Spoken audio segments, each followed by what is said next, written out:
I have us muted right now. Now we are unmuted, Oh, there it is. and our video's on. All righty, well, It's like shall it's we, here. shall we start the meeting because it's 5:30? You could do that, or you could give Leon a minute or two if you like, but I don't think that's necessary because it'll be 15, right? You can jump right in. We need to approve the minutes from April 8th. We're gonna And have if to- anybody has any comments on them, I have to abstain because I was not here. um, not here either. No, it was, but I was just wondering on the approval of the March 13th minutes. Mhm. It says Michelson made a motion to approve, seconded by Michelson. And I was wondering I will fix I it. told you. if I was actually allowed to do that. It's I don't think you were. That's I don't not true, think you is it? did, no. Especially like that if I did, but if I did, I'm not sure if I can. Other so than that, I approve them. Okay, all right, I'll approve with a minor correction, or Do we know before who we approve the town minutes, should we talk for a minute about the meeting that took place when the town approved the town plan? Oh. Is there anything that you want to talk about? Take it away. I was quite loquacious that day and I don't know what bad trouble I got into, but nobody wants to come to meetings with me anymore, I noticed. But we told the audience and the select board that I think that we would like to now spend some time trying to revise the town plan, make it a little bit more succinct, maybe make amendments on top of a simplified plan, and we need to focus more on it being a business plan, as a business would have. How to achieve the goals that you want to achieve a year or 3 years from now, evaluate, et cetera. The town plan, in my opinion, doesn't really do that effectively. Agreed. And Recording in progress. what else was discussed there? fine. I did watch the playback of it, or listen to it, and I thought that Ivan was pretty supportive. Yes, yep, it was a good meeting, I thought, and a lot of people talked. I thought it was productive. Do you want to comment? You were there. Oh, I think it went smoothly. It was appreciated. Thomas, I wanted to ask you how the audio is. It's Can you good. hear? Is there an echo? No, you guys Okay. sound great. Okay, awesome. Thank you. So is there anything on here that we want to discuss? I mean, besides approving them, is there anything on here? The temporary signs are a concern to me because it's the time of year when they start blossoming. Do you want to talk about that from an enforcement standpoint? What we try and do is we go around once a week on Fridays typically and try to get people who haven't registered to register their signs. But beyond that, we don't really, they're supposed to pull them in at night as well. I don't see a lot of, there's the event specific stuff like the Dorset Players is coming out now, and that'll have a lifespan. Others like the business owners, I think my position has always been, why are you adding a sign just because you can, saying the same message over and over and over? I think that's just a little bit over the top. What, do you want to do something about it? Or I was just making that recommendation, a suggestion to the board, if there's a different way. Does anybody have a problem with besides me? Is it just an extra sign that a business owner would get? And placing it right next to their other main signs is, It's really not allowed, is it? well, it's If they get, it's been tolerated so far.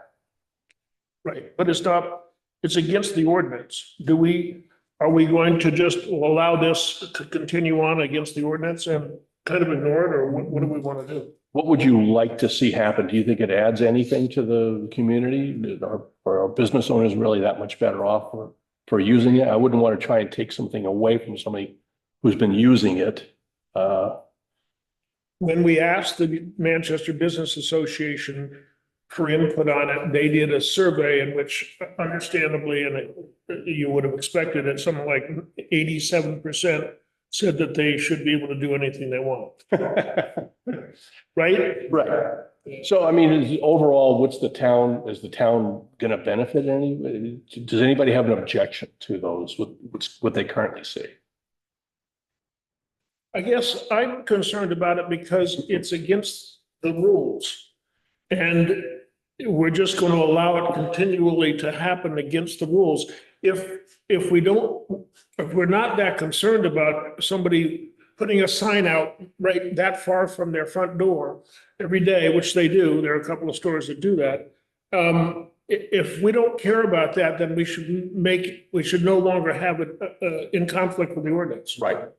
That's correct. I mean, some of the stores that are capitalizing on, like the stores that are set back, like the Zippy Chicks and the other one there, Well, Zippy Chicks is an example, but they put it out every day and they're only, 75 feet from the road. And Sam's, I can understand, he's way back there, you can't see him. He puts it out closer to the realtor or the, Well, he's got- next to the. he's got a sign on the main drag there. So he has one of the three panel signs. So again, he doesn't need one out there, but he does have one to catch the traffic coming out of Shaw's. What's the consequence for business? The visibility is just the thing that they're after, which of course No, I everyone. mean, what's the consequence of us, going to see them and, telling them to take the sign down? If they don't take the sign down. From an enforcement standpoint. Well, I mean, Like, what do we really do? they could be subject to a fine, which could be upwards of $200 a day for every day that they keep this. It would involve either a ticket or notice of violation. I mean, I'm kind of on both sides. Yeah, I agree with you. It's good for the business. They feel like they need it. But I also think it's a difficult situation because it's not part of the ordinance. And, I think what we talked about last time was you would have a conversation with people. Right. And I think what I would like to see is sort of gauge their reaction on that conversation. Okay. And, let's get that feedback. Because some of them may be just like, yeah, no, I'll comply. That's fine. Others, may make a big, strong case for it. And then I think we should use some of that data along with the Manchester Business Survey, to make a decision on whether or not we should change the ordinance or enforce it. Would it be helpful, because this isn't going to get solved this summer, fall season, I don't think.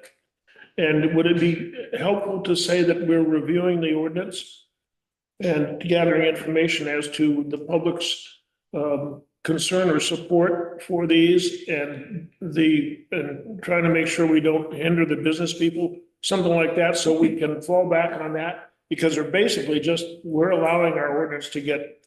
Right. Well, I don't know that there's kind of a soft, you could argue the case for this, I think, having that temporary sign out there. It's I'm not open. saying that. That's not my issue. My issue is we're allowing something to happen that is against the ordinance. I don't know that that's true, though. Oh, really? Yeah, you can register a temporary sign for 90 days and re-register for another 90 days. Okay. So that's really not quite true. The question is, do we want to change the ordinance to reflect the reality of us not liking to see the same message? I understand the message. If it's a sale that's coming up, you want to get the word out. I understand the message if it's a special event. The rink is doing something or the Dorset players are doing something. I don't see the same message right next to the main sign being that valuable. But then again, you probably don't want to do anything about it. Well, that's a true statement. I think that the business owners are suffering enough that they need every little bit of help they can get right now. That they think they can get right now. That they think they can get right now. Correct. So the reality is that really it is allowed if they re-register every 90 days. Right. Even though it may be against the policy, but they're still re-registering. I think the intent is not, the intent is more for the special events. The intent is for the sale items. The intent is for that type of thing. It's not intended to give the same message over and over and over.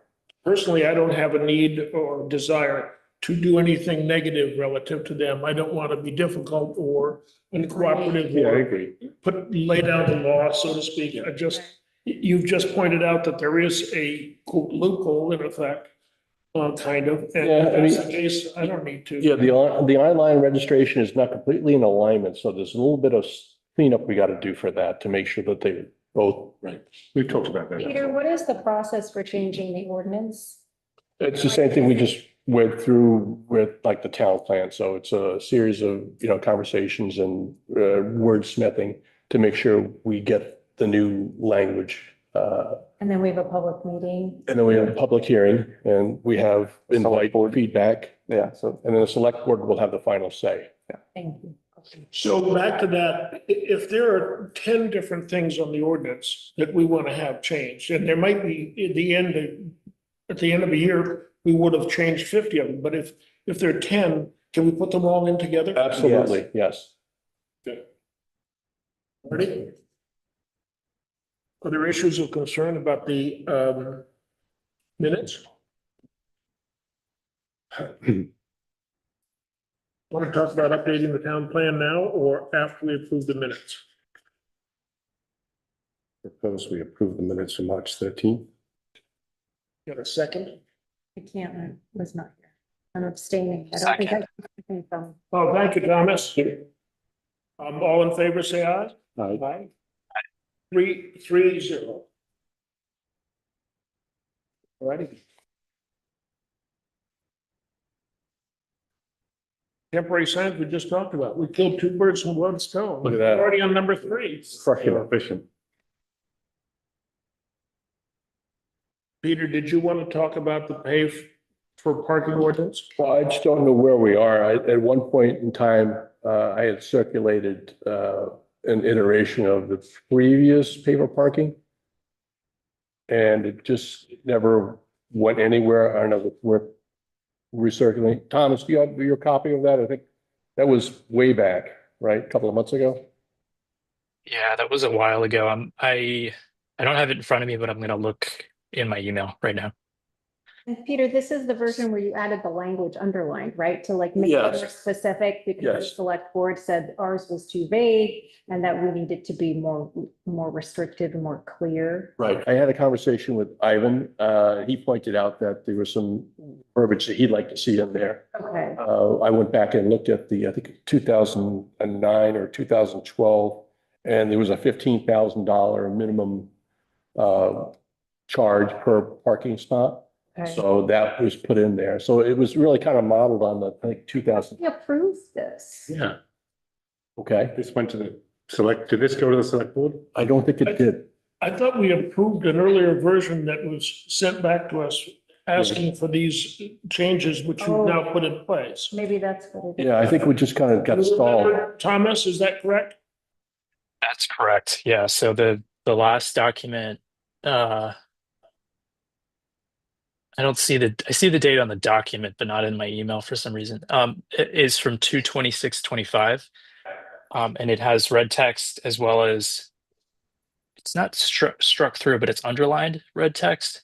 Right. And that's the combination of that Peter was talking about, where he had worked with Ivan. So this language is what we theoretically, if we all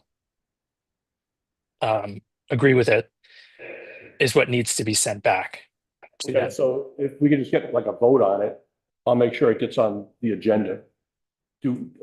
Unless you believe that we have a vote on it before and we approved it to be moved I on. thought that, We voted on what Ivan didn't like. I thought that stalled because of town plan, more or less, Yeah, I think so. I think the town plan kind of took. precedent. Yeah. So if you wouldn't mind, just if everybody's in agreement with the way that's worded and there's no changes to it, if you just do like a motion, a second and a vote, we can move it along.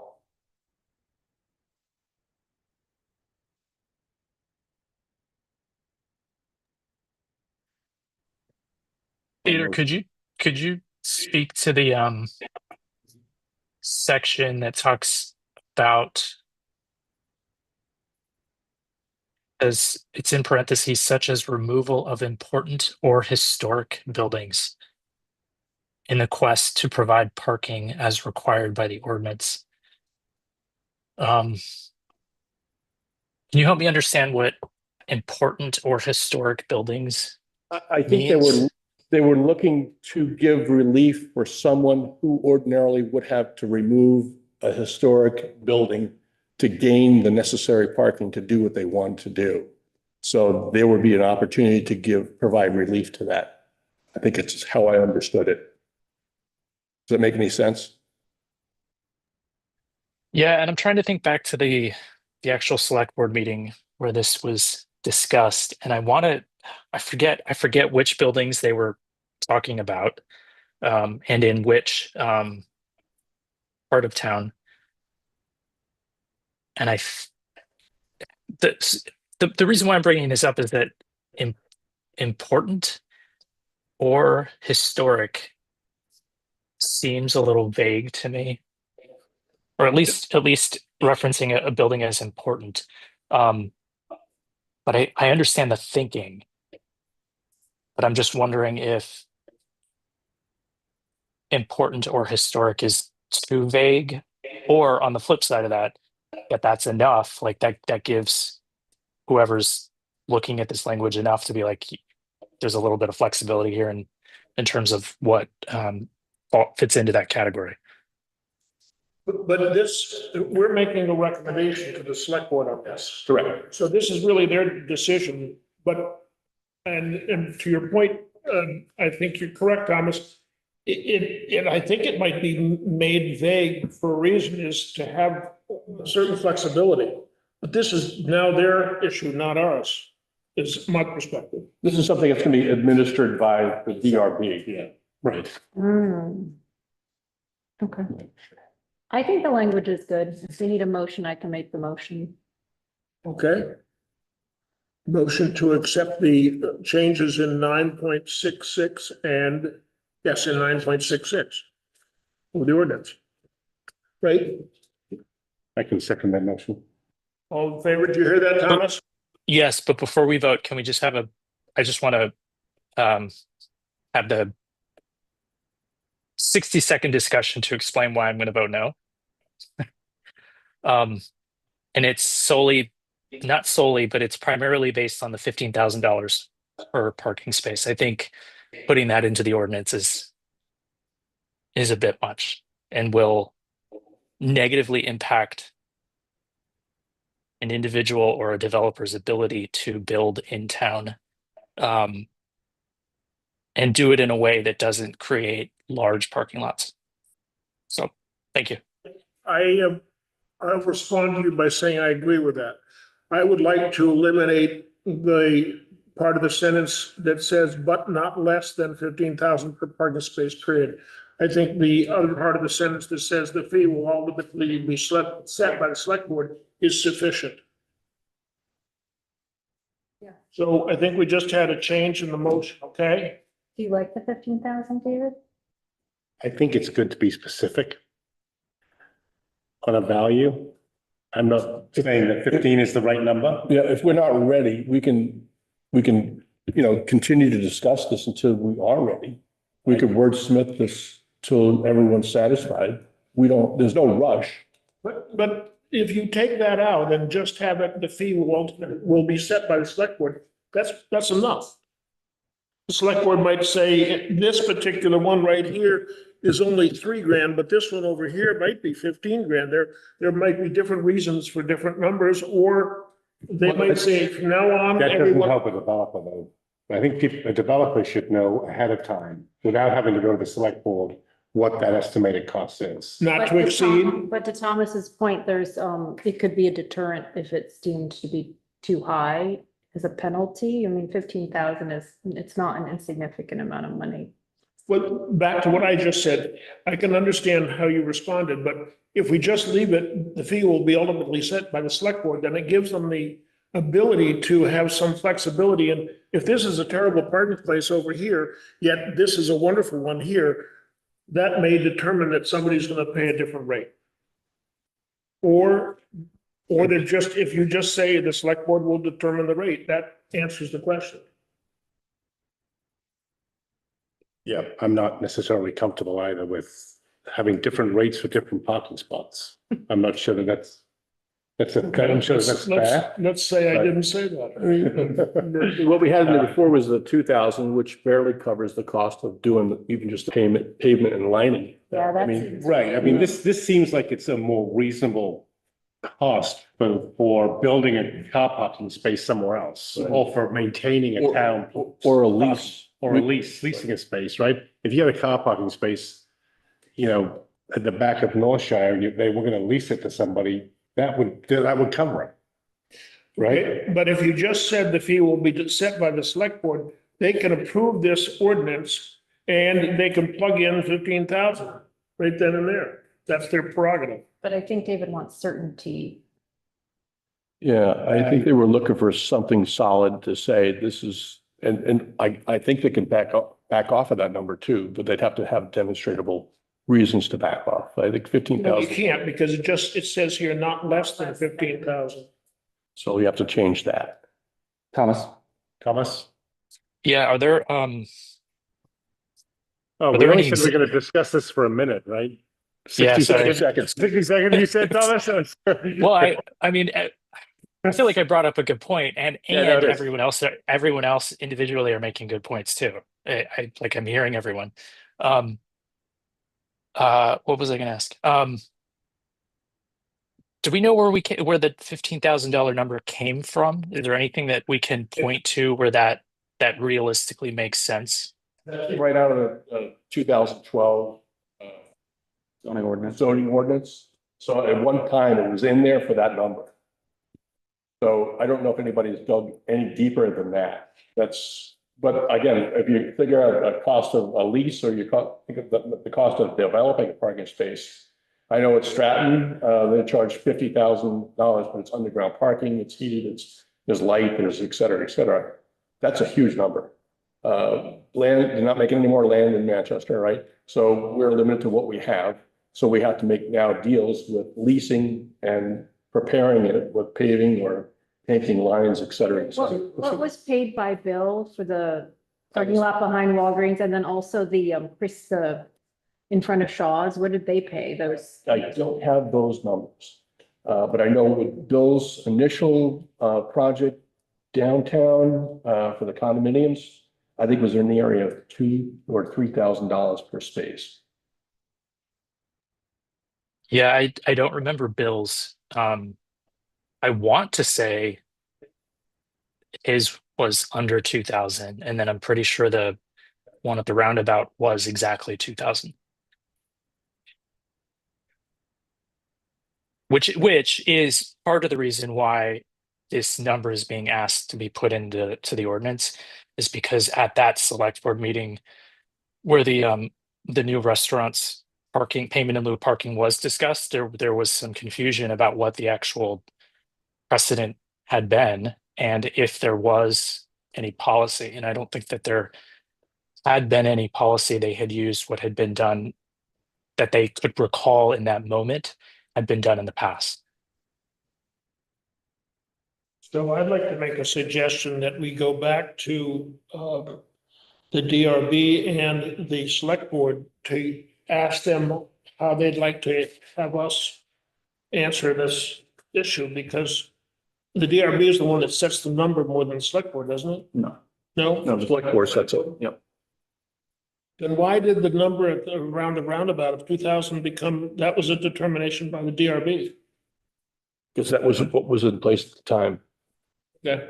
no, they determined that it was allowable to pay for parking, and they said the amount was going to be determined by the select board. That's right. I'm sorry. Stand corrected. So Select board set that 2,000 number? I thought the DRB did that. No? Okay. the select board did, but they went backwards and looked at the last time they had approved something like that. Right, The so- DRB does not, It's looking back at the documentation of the town plan or whatever we have, right? As opposed to someone saying, how much does it cost to develop and put in place the parking behind Walgreens? How many spaces are there?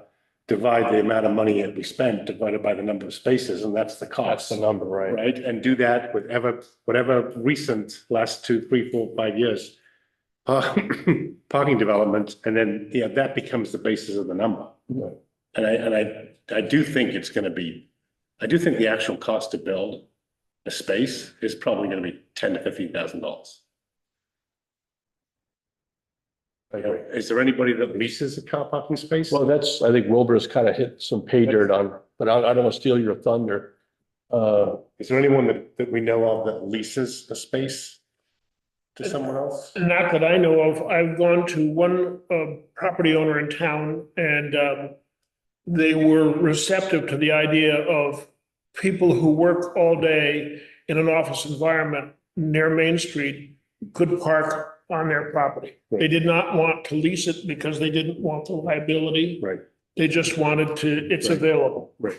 And I think that we ought to try to follow up on that with a couple other spaces fairly quickly. I just gotta get going on it. But 'Cause one of them said yes. Because the ordinance, I think you passed it around, you guys sent it out, right? It's not just the parking space itself, but you've got the land, the 20 feet on outside that people have to be able to drive through.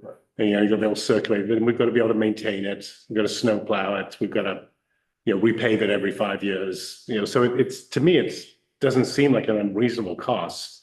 And I like the idea of, it's a sort of a dual-edged sword, right? It's one way to give a number for someone who doesn't have the room for parking, but it's also a disincentive for them to do that because it is 15,000. So maybe they got to reduce the footprint of their business a little bit or find a way to squeeze in an extra parking space. So to me, it doesn't necessarily be a complete disincentive. I'm talking about businesses that have no parking. Right, right. Thomas has his hand up. Yes, Herr Thomas. Yeah, I was gonna, I think this is a really good discussion because it's raising a number of questions, I think, for me, and I'm trying to do the research as we're sitting here and I'm wondering, I don't want to get into the habit of like thinking about what other towns in Vermont are doing, but I just did a quick search online and some pretty large cities are charging anywhere between $10,000 to $28,000 per space. So I don't know. I feel like 15 is pretty high, and it may make sense if we can continue, you know, finessing this language and this structure to think about like a tiered strategy of sorts, so that we're not. Could you consider a hardship arrangement if there was a business coming into town that would really benefit the town, but they didn't have the capital to invest in parking? Is that something that would be considered a hardship if we had a way to measure or test that? No, I don't want that decision to fall on us. The select board is gonna be the one that, you know, determines what happens here. And I kind of think it should be up to them. That's why I still think that we should just leave it at the fee will ultimately be set by the select board. I'd rather dodge that bullet. It's kind of complicated. I mean, as I said earlier, there might be a terrible parking place that's off in the middle of nowhere versus a wonderful one. That might determine two different values, or some, as David said, maybe you don't want to have different values. But nonetheless, if you just put it at this will be determined by the select board, we're out of this. It's a clean deal. Get it and let them have it. So you want $15,000 language? Do you want I want to to just strike get rid of that? this right there. and leave it that it'll be up to Leave them? that. I'm concerned about putting in the wrong number. I'd rather not put in a number because I thank you, Thomas, for raising it. I don't know if this is the right number, so I I don't think either. there's a possibility of unintended consequences. So I do like the idea. I like your idea. I'm just afraid of putting in the wrong number. It And could be I 20,000, right? appreciate what David is saying, because I think that's nice for developers to have certainty. I think that's a very valid point, but unless we want to break and do research on what the right number is, I think those are the two options. Or we could go one step further and send this back to the select board and say, What is, here's our issue, here's our concern or conundrum. How do you want to find a solution? if you take, I just did the math, if you take a 1,500 square foot parking space, you know, times it by 1.5 for the drive around space. You know, it's 5% of an acre. What's the cost of an acre downtown? Couple $100,000. So, you know, you're looking at $10,000 just to buy the land, but never mind maintain it or develop 1,500 square feet for a parking lot? Is that a car space you're saying? it. Yeah, isn't that what's in the Well, ordinance? it's what is It's it? 20 by 15. 9 by, yeah. Yeah, 9 by 20 or something. Yeah. Yeah, and then you have to have space to drive in and back out. That's 20 feet unless it's on an angle, in which case I think 15 is the ordinance. So, Okay, that little arithmetic makes it, to me, more appropriate to dodge this. Let somebody else I handle it. have one last thing to add, which is if you read these two sentences together, they conflict. Right? These two things do not go together. One True. sets a fee and then the other one says, well, ultimately the fee will be set by the select board. So well, it's above 15, not less than. it doesn't say that. It's It not- doesn't say, it says not less than, but the fee will ultimately be set.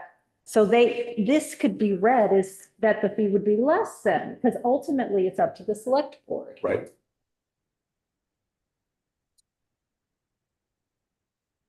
So we Can I- have, I Take think, back my word. I think we have two options here. One is to approve it by just saying the fee will be set by the select board, or the other is to send it to the select board with our concerns that it's not, there may be some difficulty with this sentence as brought up by our in-house lawyer, and the fact that it is a little bit in conflict with itself. What do you want to do? I would like to see, you vote on it, 5-0. Everybody's in agreement. And, move it down the road. Now, whether you have the 15,000 there is immaterial for me. Thomas, would you be supportive of deleting the, but not less than 15,000, but that will be determined by the select board? Yes, and I really like the idea of figuring out a tiered system, either by development type or by district. Okay, can I respond to that by saying, we're going to try to be working on improving the town plan and the ordinances. That would be a good topic to talk about when you're addressing improved ordinances. Is that sufficient to satisfy you? You're saying if we take out the 15,000? No, For the time being? you said you're agreeable to taking out the 15,000, but you also would like to see some sort of assessment of tiered, how valuable different parking places are, I guess, is what my question was. Yes.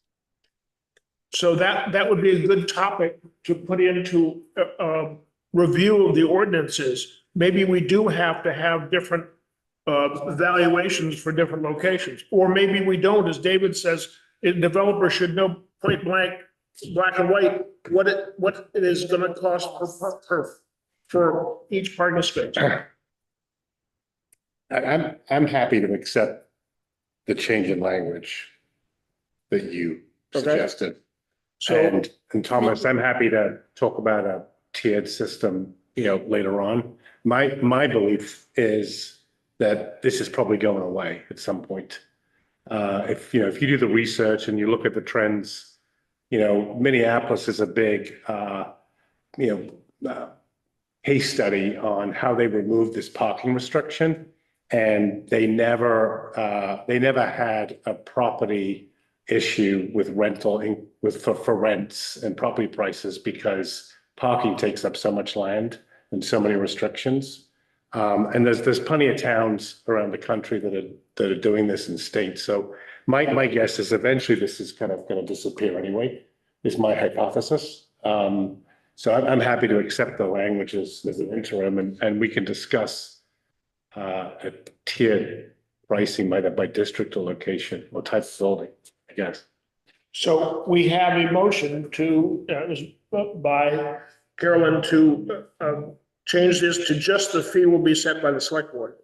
And in effect, in my opinion, was seconded by David just now. And all in favor, say aye. Aye. Let me just make sure I understand. We're just striking, but not less than 15,000 per parking space. We're Correct. striking that out. And that's the only change. Correct. Okay. Did you vote, David, Thomas?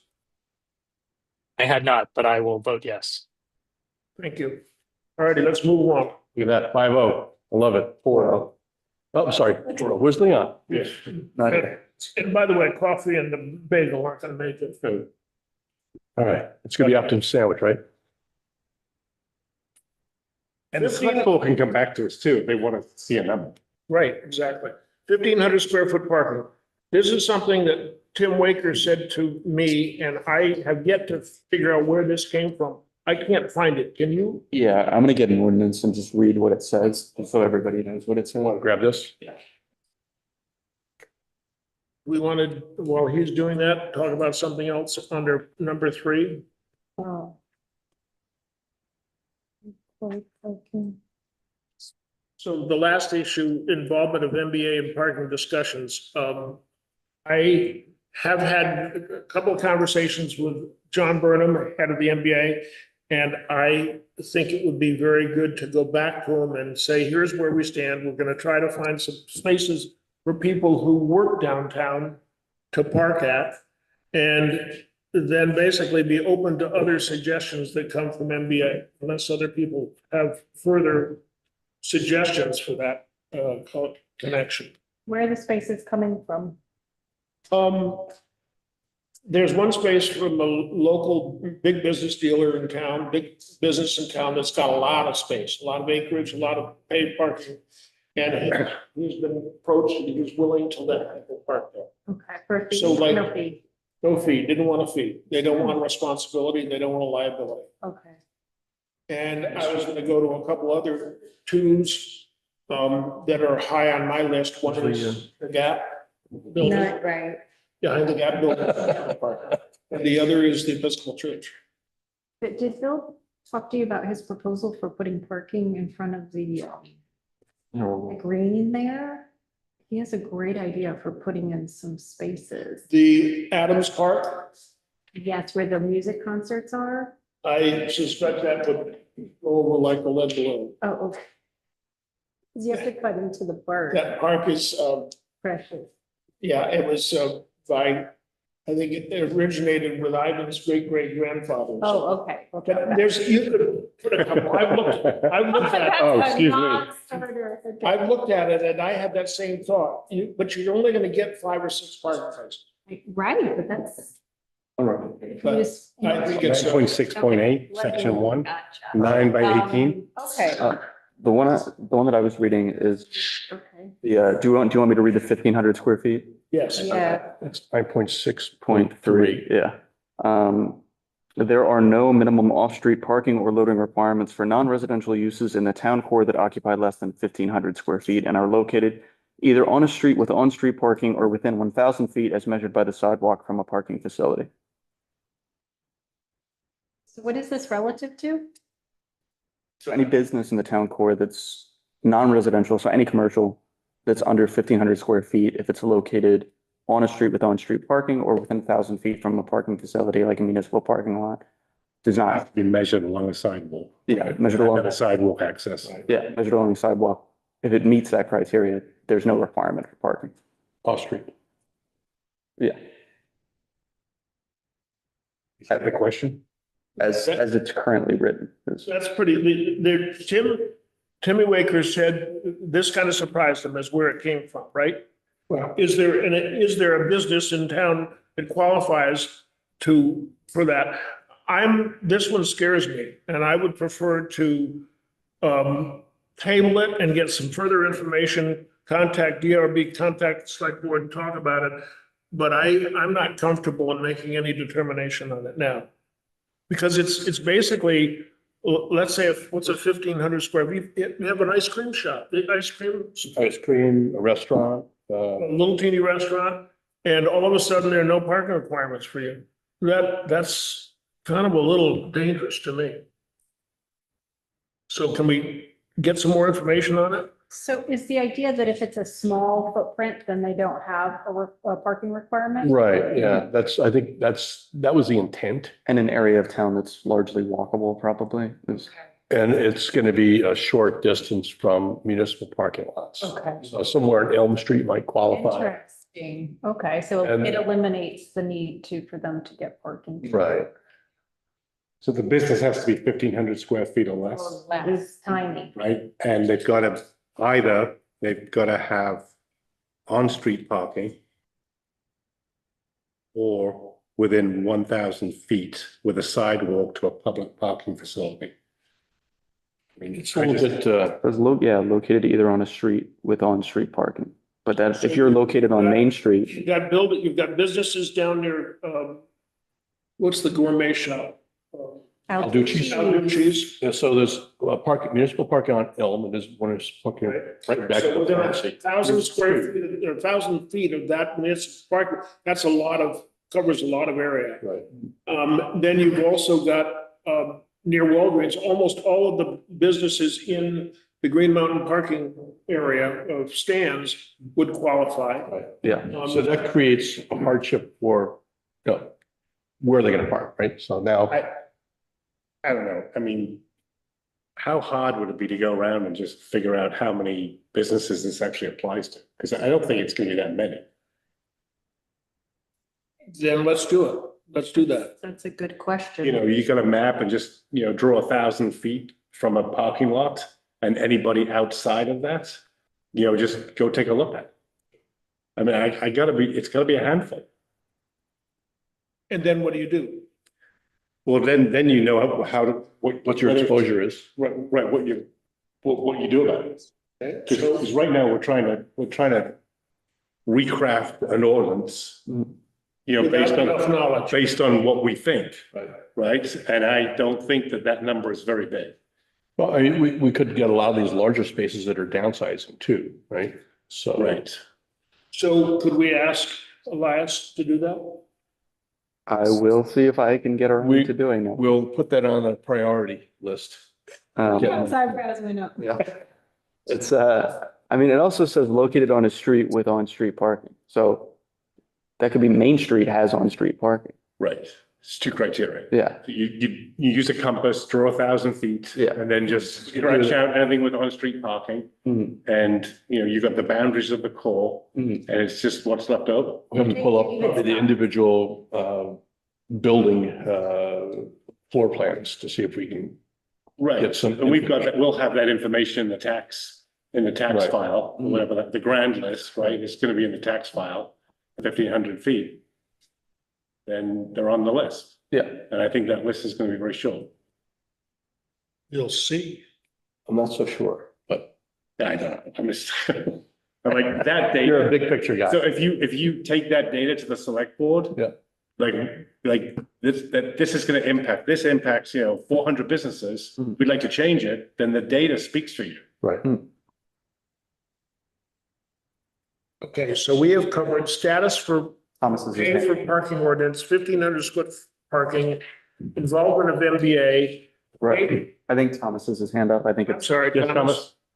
Yeah, that's Oh. okay. I just wanted to play devil's advocate here with the 1,500 square foot parking piece. I'm reminded of Charlie's. So they had a requirement when they redeveloped that land, they had a requirement to put in however many number of parking spots. And because of the location of their business, it has created this area where they have to, cars have to pull in and out. And because of that, the two parking spaces that are right before and after that entrance and exit, Yep. because those spaces weren't eliminated, it has created an issue where it's difficult for people to see coming in and out. So true.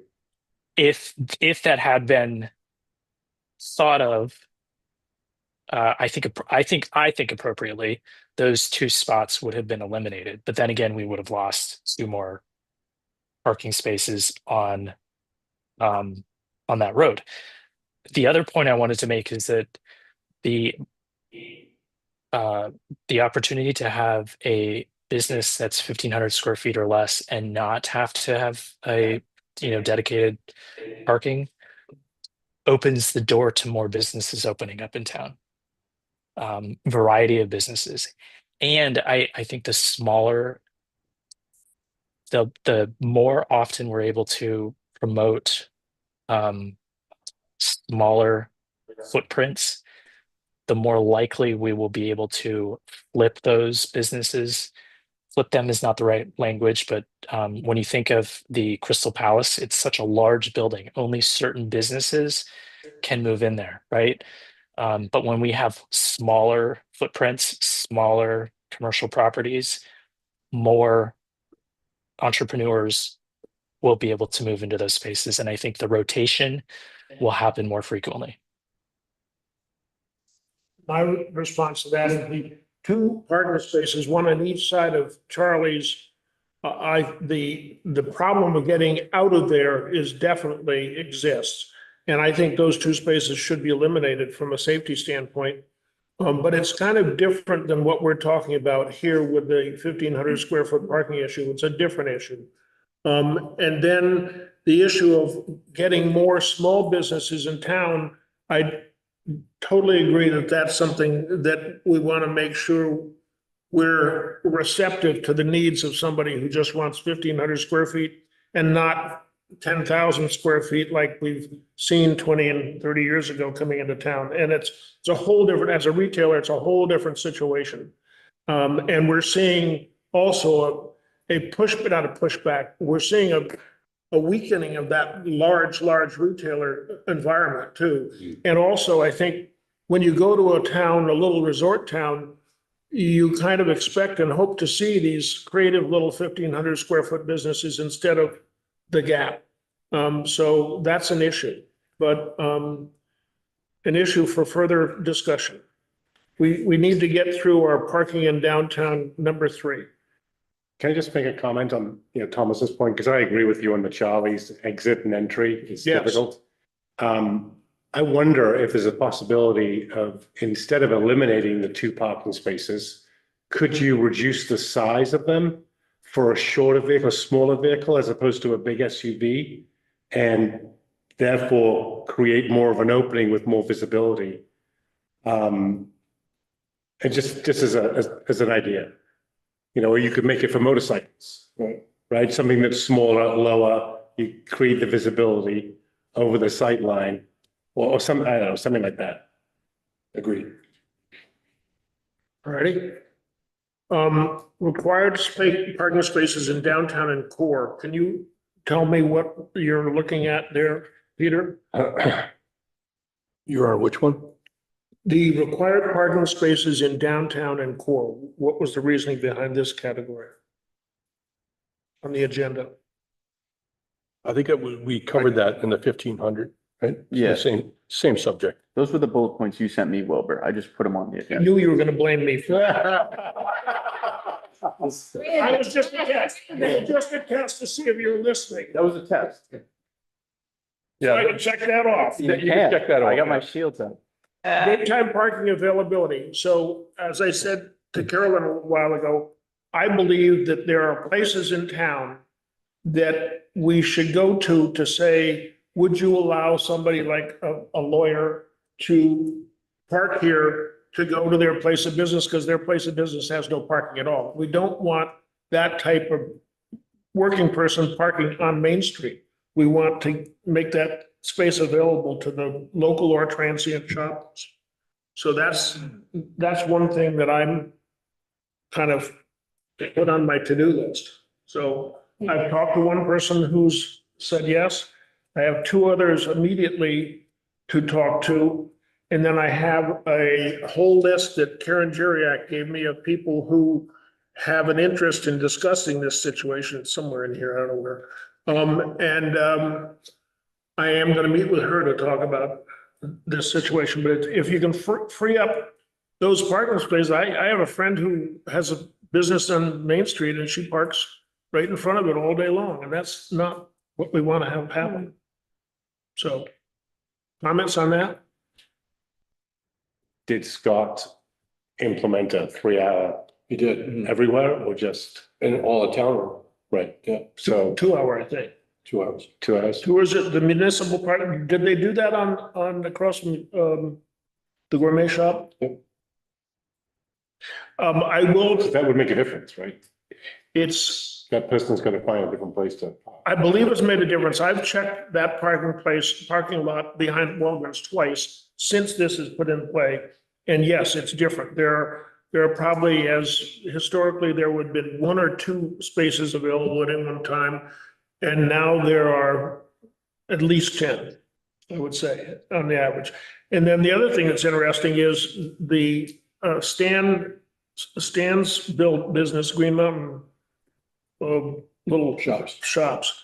When he put in the $3 parking thing, all of a sudden his parking problem's solved. It's I don't know empty. whether anybody's It's doing empty. it. It's empty. all the It's empty all the time. I sit through there, like there's a And then- cutaway. The same thing with Walgreens, put up a notice saying, or Pete Keelan put up, the owner of the Walgreens building, put up a notice that if you're parking here and you're not a customer of the bank or Walgreens, you're eventually gonna get towed. That has also changed that situation. And so maybe it's getting better through those steps. I still think Stan made a mistake with the $3 thing. It's too confusing and people don't know how to do it and it's kind of non-inviting. I would think the people who have businesses there would say to him, gee, Stan, there are a lot less people walking by my front door. Yeah, I mean, I think it's a way to stop people from parking there all day and to use the car parking to go visit other shops. So for that point, it's working. But it's not, he's not trying to make money. He's not trying to make $3 a space, right, for heaven's sake. That's hard work. So we are done with parking. Is that correct? We have, I'm sorry, I think one thing that's not on this list is just signage. The park and walk, I think, is one of the signs we can pursue reinstalling those. definitely a good idea. Let's make a recommendation to the select board or to the town manager that we create a park and walk signs. The first place I would put one is the Gap entrance. We have them, and give me a moment, I'll bring them to you.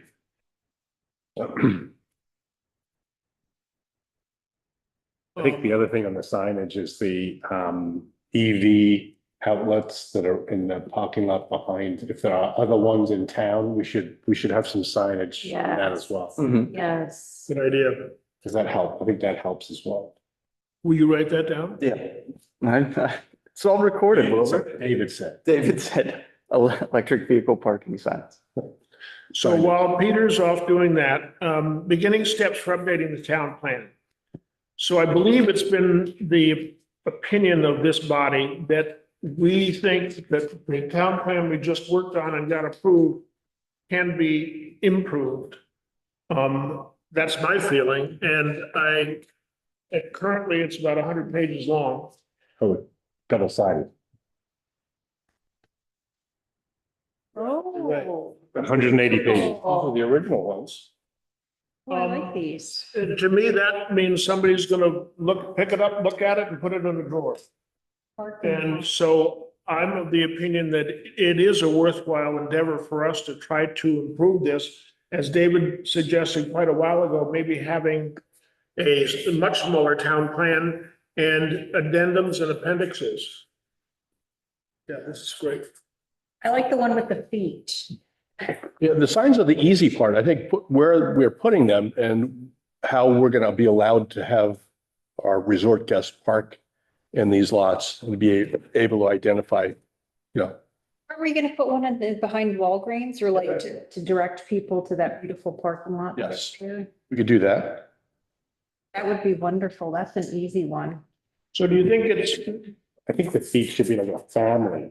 I don't think it should be a Just. male dudes or. I think it should be a family, or kids, or at is least, that the way they do it in the Isle of Man? I don't know, well, actually, it would not be in the Isle of Man, because in the Isle of Man, you'd have 3 legs. Oh, Because that's the emblem. The emblem is the 3 legs of man. Okay. So we would probably have a 3 month. It's not where my head. You're gonna stop asking. that question. When will you live? Oh, When will man. you live? Yeah. I'm never gonna talk to you again. All right, time out. Let's get this back. Let's get back to, sorry. These are great. Thomas, you can see them? We have on No, but display tonight. it's okay. Do you think that the select board or the town manager would be receptive to things like if we went to the Episcopal Church and said, in return for us plowing and sanding your lot, could it be used? That's a financial thing. That's. Just a sec. Could it be used Monday through Saturday for people? Do you think they'd be receptive to that? Yeah, I would probably try it out on someone on the select board and just kind of float it past them to see what they thought. All the churches are up for that though. The Baptist church, the Catholic church, Baptist church, where do they have a parking lot? they have one in back. A big lot back. Who do that? I didn't know that. Huh. Okay, do we want to talk about beginning step? I'm just thinking about your ideas. Is it possible to think about having some sort of technology that we can kind of feed into, the supply side of businesses or organizations that are prepared to allow people to use that to park, and people who work that need parking that's more than 2 hours to kind of sign up for, well, I'm going to take space 32 behind the Episcopal Church, and I'm going to take space, 15 over on the other thing. Is there a way to kind of create something that allows people to, so that, the organizations, the people who are supplying the parking know who's using it? Right. Because, maybe, David wants to go park in the Episcopal Church because now I know it's open for business. Well, it's not their business, my business. So Is there a way to do that maybe? I was just going to ask Thomas that. So in my car, if I'm running low on fuel, it pops up when it gets to 50 miles left. Do you want to look for a gas station? And you push the button and then it lists the different gas stations around you that you can go to. I guess it's in the last 2 years or something. So I said to my son, when I tried this, first of all, with my wife's car, our gas station didn't pop up. And so he then went through the process of finding out how to do that, and now it does. It's on the list of places. But I wonder whether it's possible, and maybe we could find somebody amongst us who is very savvy when it comes to computers Right. and Your could. son sounds like a good bit, he could do it. Oh, Thomas? But how do you do that? Can you push something on your dashboard that says available parking in Manchester? I bet you can. Or you can create it. I don't know. Do you have a comment on that, Thomas? Yeah, I mean, anything's possible. I think you run into a lot of, issues with getting someone to do it. I mean, does the town want to do it? If it's an individual, yeah, I mean, it's just a matter of how and who does it. And so, sure, yes, but I don't know how to But that would be make that for happen. municipal parking or on-street parking. It wouldn't be, the church wouldn't sign up for that to say, Right. I got 3 parking spots here, you can use Monday through Saturday. But showing where the municipal lots are, yes, Right. definitely.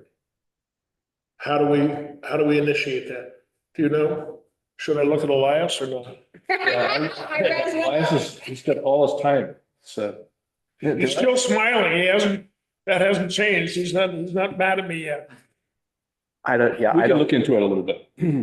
yeah, we can look into it. I don't know how you'd initiate it. I don't know whether it's even gonna really work. I mean, if somebody can ever think to do that in their car, I don't know. But we definitely want to do this, and we definitely want to identify places in town that are available. If we could start with the municipal lots, maybe we just get signs to do that and just as a model. Right. It might be a little tricky for asking the church or any other business owner because it gets into a liability problem. Yes, I was gonna go to the church, just say to them, what about if the local law office which employs 10 people, would you be willing to allow them to park here Monday through Friday? What do You have to be a what's your hold response? harmless agreement of some sort, since I don't know, Carolyn, maybe you'd want to pipe in what your thoughts might be on using other properties, right? Well, the other one that said yes, said they didn't want to have any pay because they didn't want to get into liability issues and such. Just, yes, you can go park there. But But isn't this where kind of structurally we can get into, we can, not in this moment, but we can start getting into a discussion where we're talking about amending our zoning to allow for shared parking, and not just to allow for it, but to encourage it. And this kind of brings me back to, not intentionally, but the payment in lieu of parking, one of the ways in which we can make up for lost spaces or spaces that developers don't want to put into their land is by encouraging shared parking and explicitly writing that language into our zoning. But we do have a shared parking already in the ordinance. It's on page 113. That's figure 9-4 for shared parking table. So that's worth probably exploring to see if that needs to be tweaked. in my opinion, Thomas, it's a good idea that you bring up, but it's a perfect example of one of those things that you put it in there and people ignore it. It's a waste of energy to put it on the paper, and it's sad, but we should encourage shared parking and such. I don't know how you achieve it, but. So are we done with the parking issues? I don't think we're ever gonna be done with the parking issues. But for now, I think we should move on. Yes. Since I'm giving you a handoff, that's just, I mean, you can't screw it up. It's just so easy, right? It's easy. Right in the goal. Not gonna, Beginning steps for updating the town plan. Related to that, and I think I can talk about it. We've gotten approved for about a $27,000. Was it 27? I think it was 33 or 30. No, you're right. It's 30 and we have to pay 10% of it. So Right. the state is giving us 27 and we have to Match. pick in the 3. And at this point in time, I'm sorry I didn't bring the document. It's not something you want to read anyway, but I believe there really are no restrictions. Okay. The only real restriction is it gives a list of all the things the consultant's supposed to do. And it gives a list of what you're supposed to achieve in what period of time and very detailed. But it's not so detailed that you can't say, I want to talk about parking, or I want to talk about daycare, or I want to talk about, you can do any of it. You're just hiring a consultant to help you do it. And that's what we have. So some kind of an RFP has to be put together. We do have a draft one I have around. I'm happy to share that with everyone. Okay. There has to be a solicitation. I beg your pardon? There has to be a solicitation. Yeah, I believe so. You can't just pick. I don't honestly know the answer to that. I haven't read the document that you have, so. It's not going to lead you to that. It's Okay. just going to talk about, it's weird. I'm sorry. I think we'd have to come up with some direction. My own personal view is a master plan. If we can get focused energy on where we're gonna be in 5 years, where we're gonna be in 10 years. Get some direction that way. Can I just back up for a minute? Does the town have a requirement that when we hire a consultant, there has to be a solicitation? Yes. Okay. Got it. I think it's over a certain value. Yeah. That makes sense. So do we want to state to the select board? I think we have to get select board permission on how to spend this, who to engage and what the topic is. Yeah, I would run it past the town manager, Scott. Just get Scott him. can make that Well, determination. no, I think he can guide us. Okay. So do we want to go to Scott and say, we're interested in getting some help to determine a master plan or a revised town plan or a town plan that is more specific in how to achieve the results that we want? Correct. So, what's the grant? It's a municipal planning grant. Did we apply for it? We applied for it and got As it a planning commission or as a town? as a As a town. town. And the town allocated it to the, No, It's a it's municipal not. planning grant. It's not the, pardon me? It's a municipal planning grant. And this was sought, I think, prior to us even making a deal with BCRC. right, But we weren't able to get the funds. Now, and after the fact, we've gotten the funds allocated to us. I mean, it might be that Scott says, no, we're gonna use it for X. But we're gonna use it to talk about the sewer system down Richfield Road. We don't know. I don't think no, I don't think I that's, think that we're probably the first potential, customers for it. right. Oh, if it's a planning grant. It's a planning grant. You also, it's municipal, right? It doesn't have to, it could be sewer, water, it doesn't have to be a town plan. It doesn't say anything specific like that. you have 2 years to use it, I believe, also. We can do it in 2 weeks. I was gonna say- Don't worry about it, do you? I was gonna say, because I said something about like, well, Write the you have checks. 8 years to put out the next plan. He's like, if it's not used in 2 years, you don't get the grant. Okay, that's important. So I think if we want to pitch Scott, we need to have a really good brief about how we would use it.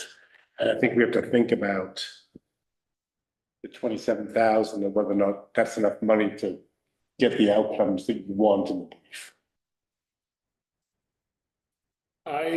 I'm kind of hesitant about the brief just because it's very detailed, but I put it the other way around, is this Michael Allen that we've talked to, who impressed us so much, can we hire him for $30,000 to analyze this whole thing and tell us what we want to do, especially the ordinance thing or the planning thing? I don't know. You have a comment on that? You and I talked to him. Yeah, I think we still have to go out with a framework of the focus of the planning grant is this. This is our aim. This is our achievable. This is what we want them to deliver. Right. And we have 3 people that will give us their impression of what they can deliver for that money. So that has to be specified in the solicitation, Right. what we Right. want. You want to know what the outcomes are. For your $30,000. How do we get to that? Do we have some RFPs? Well, I'm going to send off an RFP that someone had provided to me. You can take a look at that. We can talk about it. And Good place to start. yeah, is everybody in agreement as to what they think the needs are for right now? What's the biggest need that we have in Manchester? Is it a master plan? Is it parking? Is it a segment of the ordinance? Yeah. Where would we It means spend? economic development. Economic I'd development? spend the 30 grand on trying to figure out how to bring more business, more revenue to the town, because I think that lifts all boats. I really do. Drive foot traffic of some sort. I think we've got to drive foot traffic, we've got to drive residency, we've got to drive employment, we've got to drive, I think we're on a losing ground.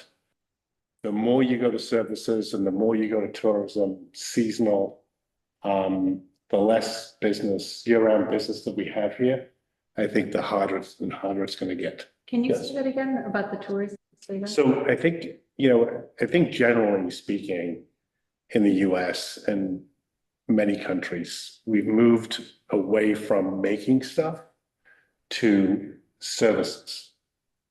So restaurants, coffee shops, retail, that type of stuff. And especially in, I think, a seasonal town. I know we have 4 seasons, which is okay. Ski season, leaf peeping season, you've got summer hiking, that sort of stuff. I think that's okay, but I think that's gonna, over time, that really kind of just lowers the averaging and lowers the stability. I mean, most people around here gotta have 2 or 3 jobs in order just to stay above the poverty. I think, for me, the biggest problem we're gonna have in the next 5 to 10 years is economic development. How do we attract businesses to come to the Manchester area, hire people, build skills, that solves the housing problem. You know, we got lots of things that So. just get done. And here's a problem with that. When you attract business, where are they going to live? There's no housing. The housing is really the big crisis that we're in. You know, you have to, they're both. Yep, but I think between the housing Both task of force them and I think us, I think we can, you know, we can figure out a way to do housing for an extra 200 people. I really believe we can figure that out. Push comes to shove.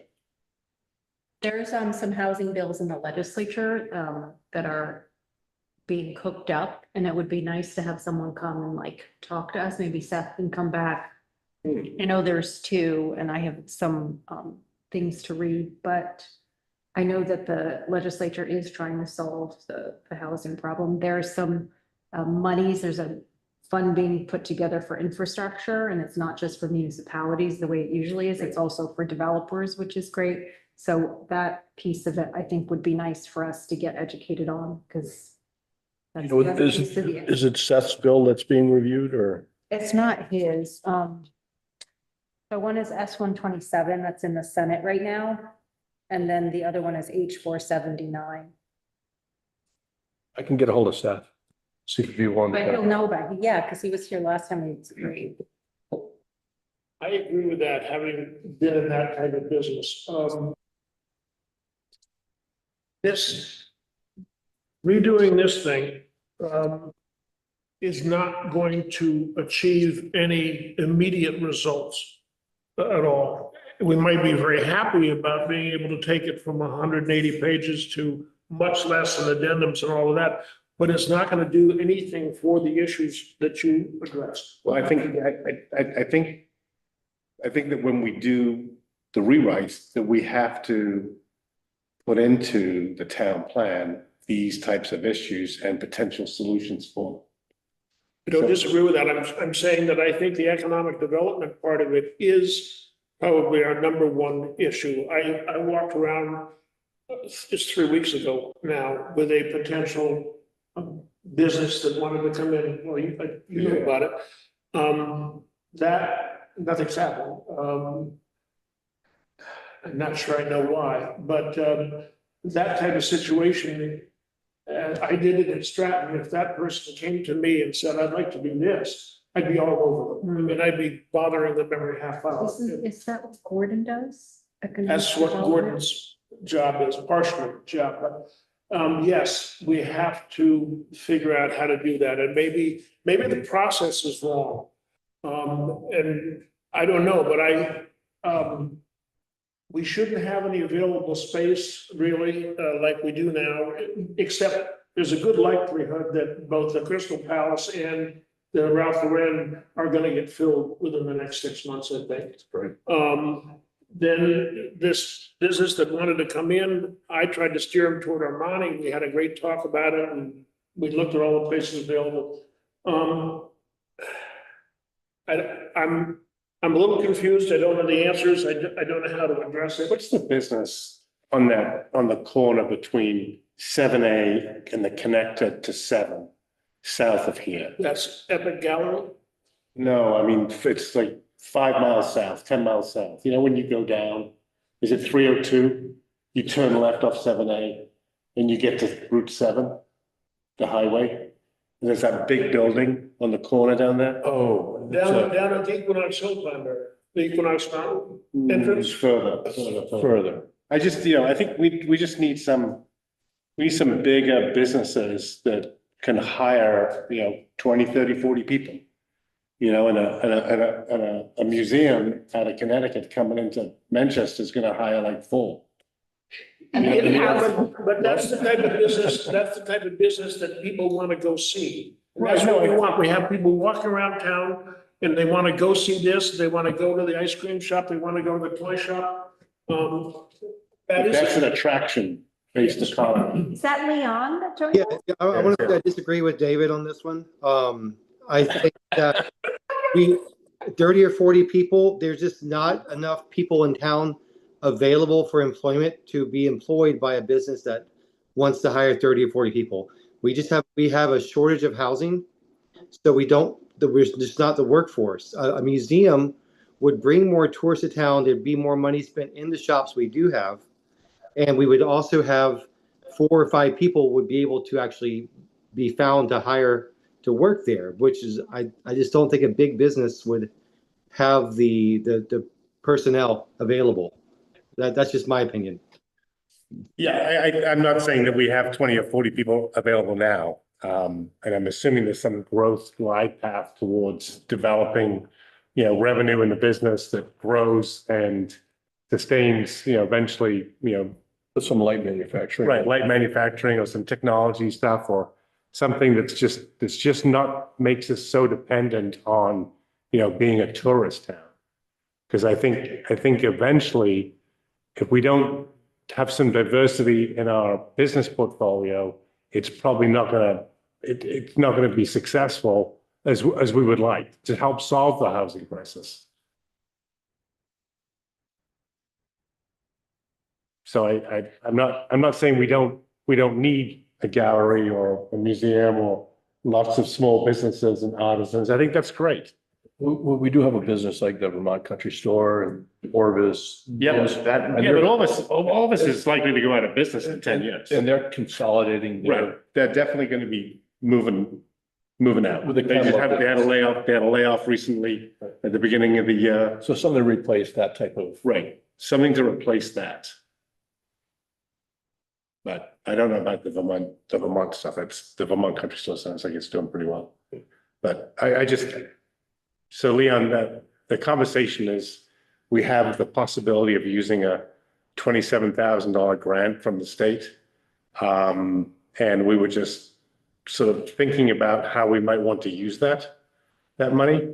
And I was just saying economic development might be the big opportunity for us. iPhone has raised his hand. iPhone.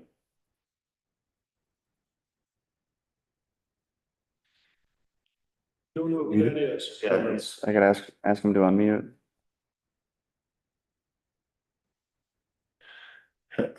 Hang on, sorry, I've got really slow fingers. This is Victoria Silsby. Can you hear me now?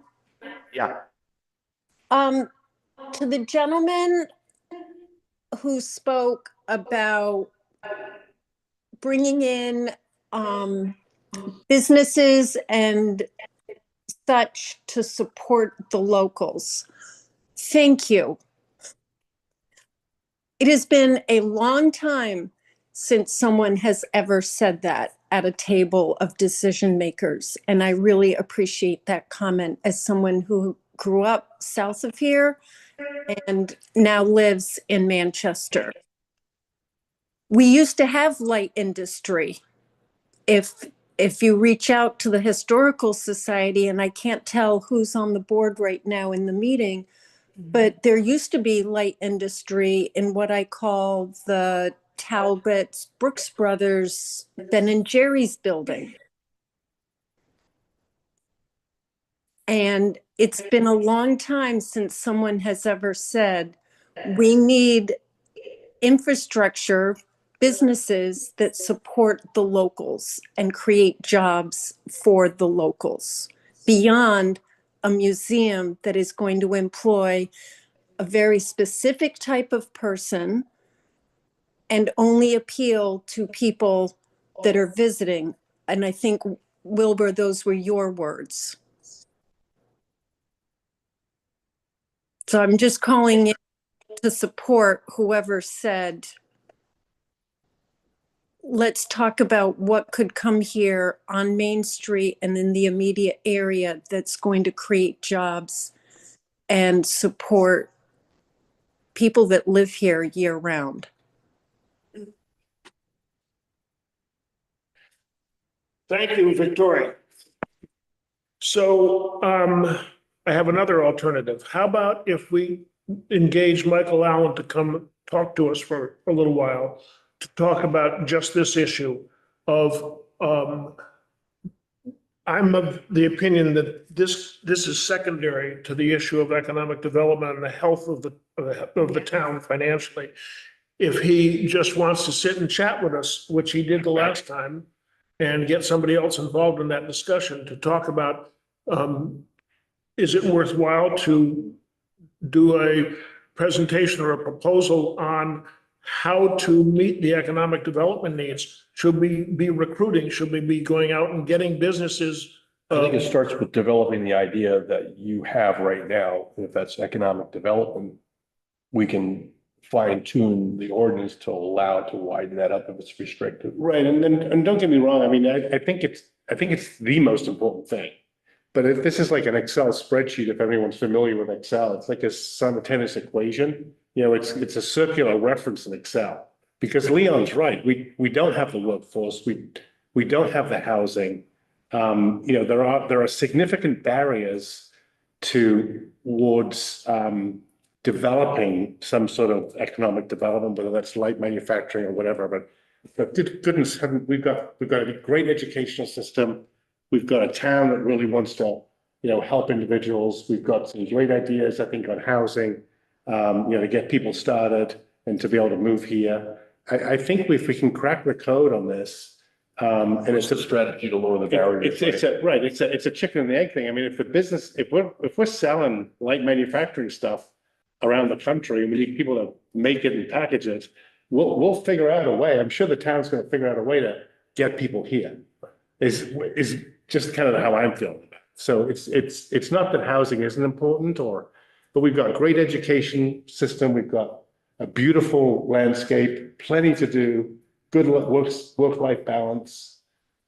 So you know, smiling at me like I'm smoking dope. A lot of weed. We got a lot of weed shops.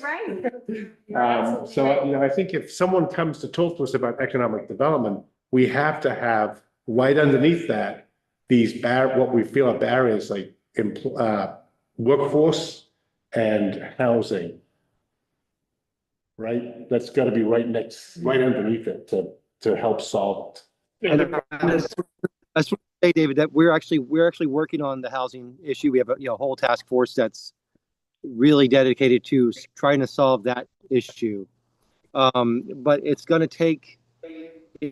to be many years before we get housing levels up to a comfortable point where we can find enough people to really fill jobs, even for light industry. I love light industry, but it's just, like I said, I think we're going to struggle finding people to employ. Now, they've done a lot of studies over the years, and a lot of towns have reversed course on the way they look at development. And they've started to look at things like, artscapes and sidewalk infrastructure and parks and museums and things like that. And they find that when they do that, they focus on those things, it becomes an economic draw, not just for the town, but it also draws people to live here.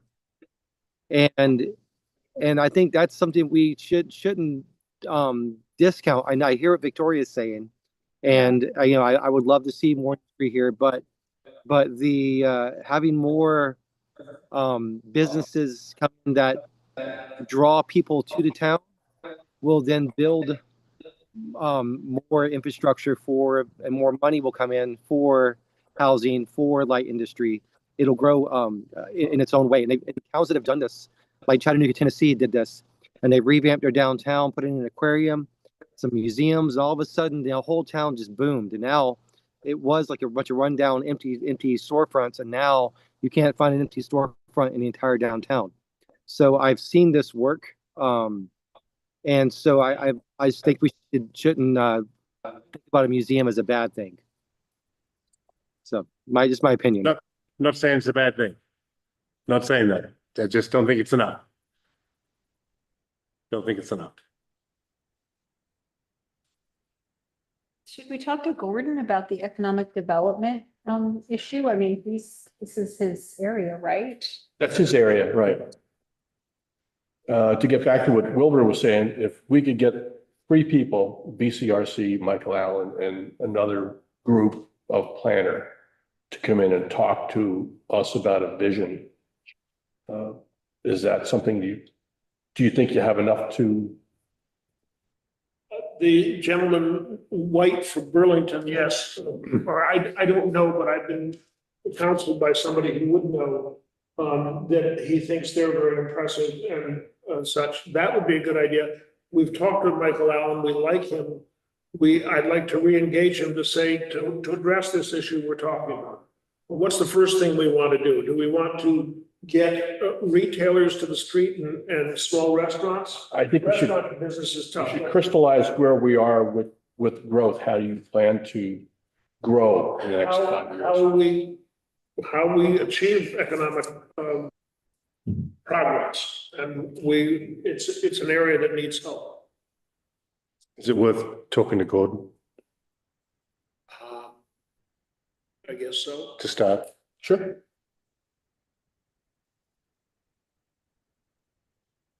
I mean, I'm assuming the town has an idea or a plan, or like it's like we're doing something.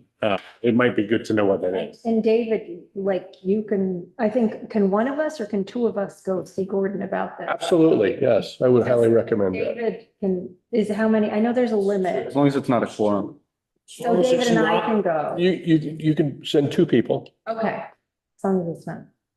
2 at a David, time, I'm actually. Happy to go with you if you want to go, but I think, No, I'd love to. since you have this great idea. Hey, whoa, no. I think- I'm just trying to spend the $30,000, that's all. We can send 2 people at a time. I can spend it very quickly Yeah, online, a coat and some shoes. So, Okay. I'm happy to go with you if you want to do it alone, whatever you want. But I think Okay. having a conversation with him would be How do you helpful. set that up? Do I call him directly? Do you? I can set it up, or you can call him directly. I'm completely, whatever's easiest. Would you Absolutely, attend? yes. Okay, let's try to, is that okay, Thomas and Leon? If we go talk to. And then Leon, I'm not sure if you're still on the phone, but Oh, here, yes. I was wondering, if we talk to Gordon, is there an opportunity to have the same sort of conversation with the housing task force? Gordon's on that. But, yeah, okay, but, that way we can get some insight as to how we're thinking about housing. Well, actually, there's a meeting that's maybe coming up sometime soon between, they just had the RFP come back. There's 3 people who responded to the housing. So I think the select board, the planning commission, and the housing task force may ultimately have a meeting together. So that might be Is worth, that for the airport development? yes. Now, am I correct in saying that all 3 of those RFPs for the airport development need to have sewer put in? I believe so. Yes, correct. The issue with that is just a reality that's to me quite kind of discouraging is that costs a ton of money. It's a Big number. big number. I mean, $3, $4, $5 million. But there's, And that it takes, it's not, the end result of having small residences out there for workforce housing isn't going to happen within 3 years, in my opinion. And you're going to first try to solve the problem of how to pay for it and then engineer it I mean, just to get the sewer and water in there is going to take a year and a half, 2 years, I bet you. And then to build the buildings is going to take another period of time. You're looking at, it's a tough situation. So I'm of the opinion that you might be looking more inclined to look at what's available in town that could be reworked in effect, very I think quickly. you're gonna need both. Yeah, you're gonna need both You know, eventually, but the if it problem takes- is that this thing that people are talking about at the airport is at best 3 years, probably 4 years out there and a ton of money. And where does the money come from? I think 3 years out, 4 years out is great, because that gives us 3 years to find, some light manufacturing companies that can come to town. And we can point to the housing, and we can point to, the educational, graduates, and, I think that's okay. It doesn't solve the problem tomorrow, which is, I think, the other idea that hopefully the housing task force has got, is how to convert some of the existing buildings we have into, more, multifamily or, more housing. So, I don't know. I think you got to do it all. I don't think there's no one silver bullet here. I think it's like 5 things on housing, 5 things on education, 5 things on economic development, and you're gonna place some bets. No more lawyers. I think finding out about these new programs that are being enacted, I think it's called CHIP, this new infrastructure, so there's money for that. And somehow, I don't know, posting it on the website and making it available to developers so that they know what resources are coming down and available for infrastructure. Because there is money that's going to be there. Any other discussions on this? I was gonna add that the sewer line that we are looking at extending, we're looking at extending it across the old airport. And that would cut a lot of money out of it. So we're not looking at probably $3 or $4 million, probably looking probably 1.5. So that's gonna be not as cost prohibitive as you would think. But that's still up in the air. So they're still getting all of that figured out. Any other issues discussion on this? Open discussion for PC members. Just 1 second, is there any work that we can do on this document before we do all of this other stuff? The document of how to deal with the grant. No, No, the town plan. So we've got an approved version from the select board. You know, is there a way that you want to spend some time, you know, maybe thinning it out or, you know, developing some ideas, or should we just kind of put it off to one side for a couple of more weeks? Yes, personally, I'd rather address this issue that we've just started talking about in terms of how can we, in the near future, make some improvements in Manchester without reinventing the wheel. I don't personally think we're gonna have workforce housing at the airport in the near future, and it's gonna be very expensive. So we gotta figure out a different way to immediately help with that problem where people can't find a place to live, or they're living 30 miles away. It's an issue. That to me is a bigger issue than this right now. So are you saying that you want to use the?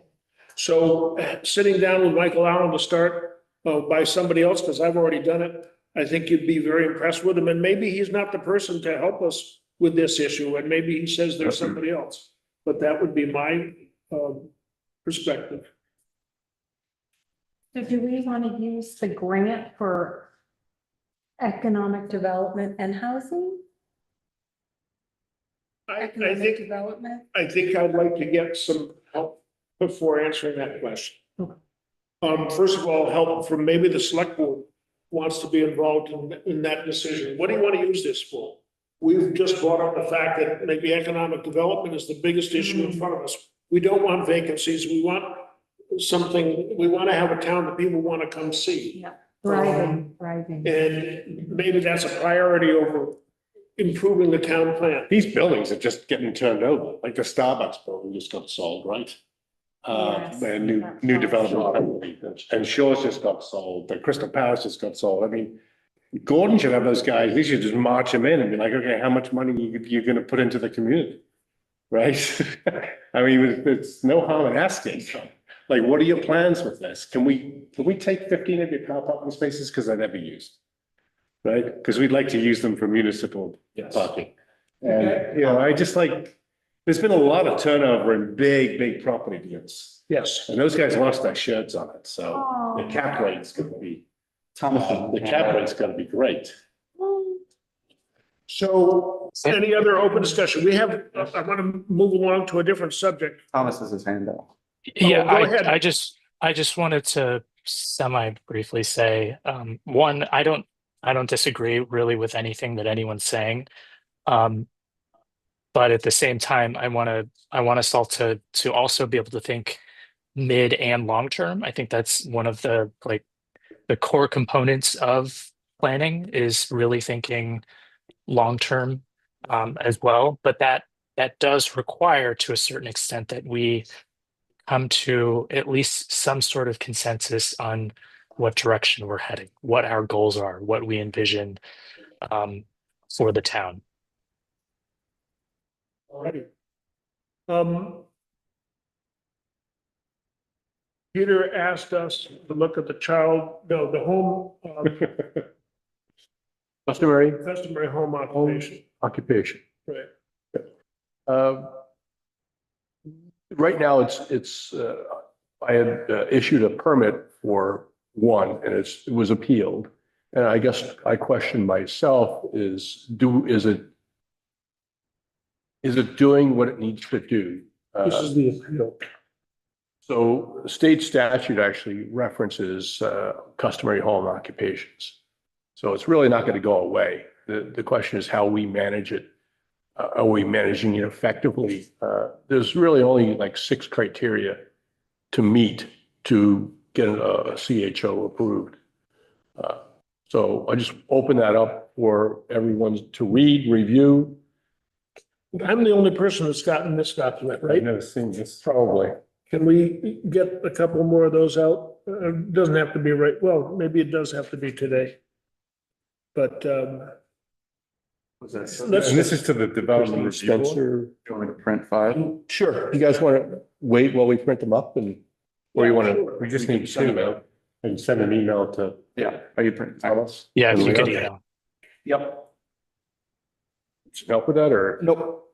I gotta use a bathroom anyway, so. Okay. what's a CHO? Customary home occupation, that allows people who Tier 1, live tier 2? in Vermont to work out of a home. So it's more geared that there's tier 1 and tier 2. A tier 1 is more geared towards the low use. So professionals like accountants, attorneys. did you get this? Yeah, Things of that dentists, nature. photographers. Someone cooking I see the in list. their home Yeah. for a bakery to deliver off-site somewhere. That might be usable. Somebody who's got a lawn maintenance or an excavating would be a tier 2. So that'd be a lot more of an impact, and that's Right, a conditional use, and that's the DRB would weigh in on that. right. So what we talked about for this particular appeal was a tier 1. So what's happening? What did I miss? So there's a restaurant that has moved out of town Into their home? into their home. It's not really a restaurant. It's their home that they're using to It provide. was a restaurant. Now it's just a place to provide food if you wanted to make a phone order, so to speak.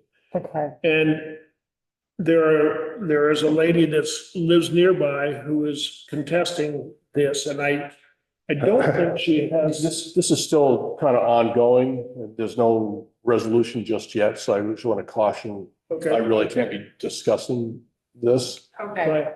so what are we discussing? Well, just I want you to become familiar with the customary home occupation and how it's written in our current. Whether that is something we still agree with in terms of how it's defined. Okay. And then this is an example of an appeal to that ordinance. Where's the appeal? He's gonna Oh, it's get you coming. a copy of it. Okay, great.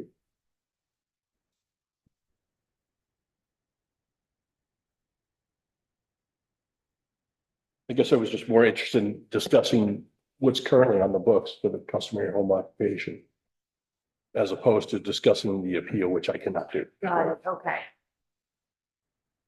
Because it's an ordinance, and if we wanted to change it, it would be here. Right. There you go. Yeah, that's right. Peter, I know you basically said this, but this is a pending appeal, I guess, before the DRB, and they have not But- made a decision, so we should not be discussing that specific case. Your request is that we just become a little bit more knowledgeable about this. Customary. Yes. And if there's something that is worthy of exploring to see if we can either make it less restrictive or more restrictive, I don't really have an opinion. Right. And I appreciate you bringing this up just as kind of just a little bit of a push for us to become more aware of this language. I would just caution everyone to I just don't want us to be reactionary to things that are happening all the time. I really want us to continue to find ways to think through what our goals are and our vision is for this town, and then begin working towards that. That doesn't mean that we can't react to things, right? But I feel like we do that a lot, and I'd really like to be thinking bigger picture, 5 years, 10 years, at least some of the time.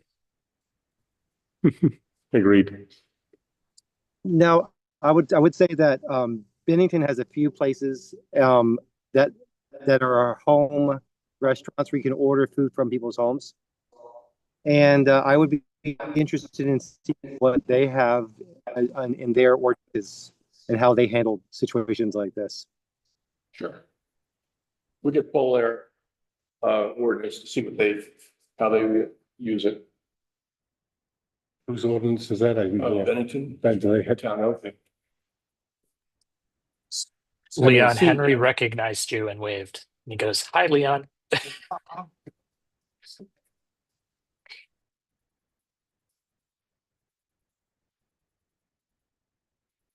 Yeah, I mean, I think there's always going to be certain amount of interpretation and reaction, as Thomas said, to any ordinance, right? Because, you know, these, from what I gather from the appeal, there's a set of circumstances that led them to this. They lost the lease, you know, major illness. So, you know, I think that's, I understand how they got that. It's, you know, I think the tier 1 customary home occupation seems pretty clear to me. It sounds like in these circumstances, you know, you would sort of fit under home cooking. Right. You know, what it doesn't do is account for the pickup components. To what end? Yeah. To what end, you know, can someone, if I'm a dressmaker, do I have someone come to my house and I'm fitting a dress and making the dress and fitting it again? You know, that's the same as someone just picking up a plate of food. Or an accountant on tax day. Or an account on tax day, right? I mean, it's a lot of traffic. So to me, it sounds like it could be, the ordinance could be, you know, good as it sits. You know, it doesn't necessarily need an edit. It seems pretty clear. But there's interpretation, obviously, to any language.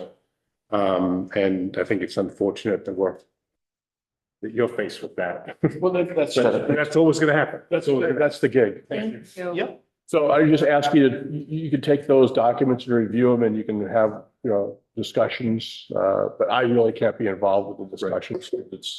It's a pending appeal. And what's the ask? The ask is for the design review board to Well, are there things confirm or negate the business? are there things that from a planning commission standpoint, could that help determine the impact should we have a component of traffic flow? Do we need that? I mean, if there's- Is that something that's? You know, I think it's a safety issue and around enjoyment of your problem. Did you get the whole thing? Yeah, I believe mine is double sided. Thomas, go ahead. Thank you.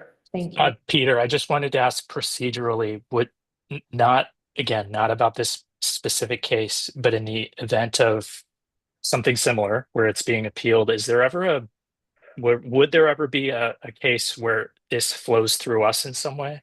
Or does No. that stays with the DRB, right? That's the DRB exclusively. Yeah. So if it's an administrative permit that's been issued, and the appeal process would be to go to the DRB at first. The DRB can uphold it, it can reverse it, they can modify it. In the event that the folks are still not satisfied with the result of that, they can take that to environmental court. And then ultimately, if they weren't satisfied with environmental court, I guess they can go to Supreme Court. Right. So there's avenues, and I think that the process is working, or it's been working in the past, that there's some end date, end resolution, and people are either satisfied or they're not, and they continue to press on. Thank you for raising this. I appreciate being aware of it and knowing what's happening, and it's a good way for me to learn. So thank you. You know, I think it's a good practice to see what's the reality of what our ordinances do. And Tim and his team face this all the time is, what is that really, what was the intent of this? And there are tests that we should have that says it meets the test or it doesn't meet the test. I know we have like 5 criteria for a waiver component. So somebody is short on the setback, they need help with one part of their application and they need a waiver for it. As long as they meet those 5 criteria, they can get that waiver. Thank you, Peter. Oh, you're most welcome. Other business.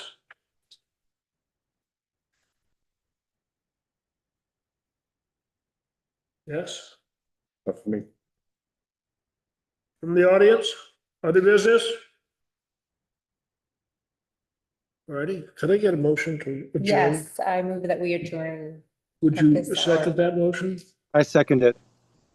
All in favor, say aye. Aye. Alrighty, thank you. Thank you, guys. Good to see you. It's Thank you. beautiful. Did you? It's beautiful outside.